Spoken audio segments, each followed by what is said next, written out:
Chinese smartphone makers are taking over top smartphone positions, and for good reason. The hardware is often a great deal. Not aiming for the high end, ZTE's sub-brand Nubia is looking to be a well-rounded, affordable Android handset. The Nubia Z11 Mini is pocket-friendly at 5 inches with a full HD display that has good color accuracy and half-decent viewing angles. Under the hood, we have a Qualcomm Snapdragon 617 processor with 3GB of RAM and 64GB of internal storage. Overall, performance is smooth, apps are quick to open, and the only time we really noticed that it's not a high-end processor is when we were editing photos, and it took a little bit longer than we're used to save when using Snapseed. At 138 grams and 8 millimeters thick, the Z11 Mini is sleek-looking with a build that feels durable.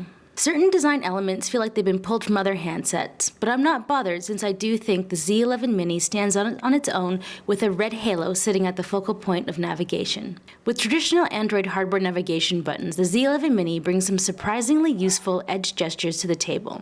I was decidedly skeptical, but I did find myself using the 2-finger slide to control the volume, and slide up to go to the previous app, or even slide up and down to launch the music or the camera. You can customize which apps you launch, and I never had a misfire. Unlike the Fingerprint Reader on the back, which wasn't that reliable. I had a 70% success rate, which was enough to make me stop using it. It started out great, but over 2 weeks, it got less and less accurate. The lack of Android Marshmallow and the average battery life are the 2 things to watch out for. During heavy use with GPS on, it barely got me through the day. However, I would say for average use, like 10-15 minutes of photo taking, an hour and a half of streaming music, an hour and a half of email and social media, I used just under 50%. So most days, I got through the day just fine. Adding GPS seems to drain the battery quickly, but this is something they could fix in a software update. The software feature that you should be sure to turn on is DTS audio. I can't show you, but believe me, it sounds much fuller when you use your headphones. The speaker volume and clarity is fine if you want to share a YouTube video or two.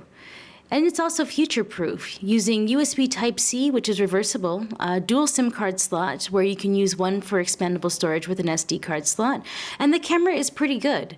It has a ton of high-end features like time-lapse and slow motion, but to be honest, the photo quality is much better than the video quality. Using slow motion, you see visible artifacts, and time-lapse has difficulty with exposure. But if you stick to photo taking and you add in a couple of tweaks, you can get a great photo.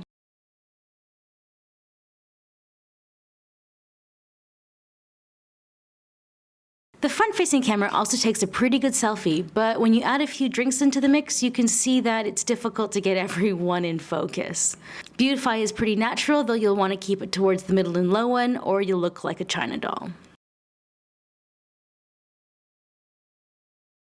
For $230 US or 1,500 yuan, I have no problem recommending the Z11 Mini as your daily driver. If you like this video, why don't you give us a like or subscribe to our channel. I'm your host, Nicole Scott for Mobile Geeks.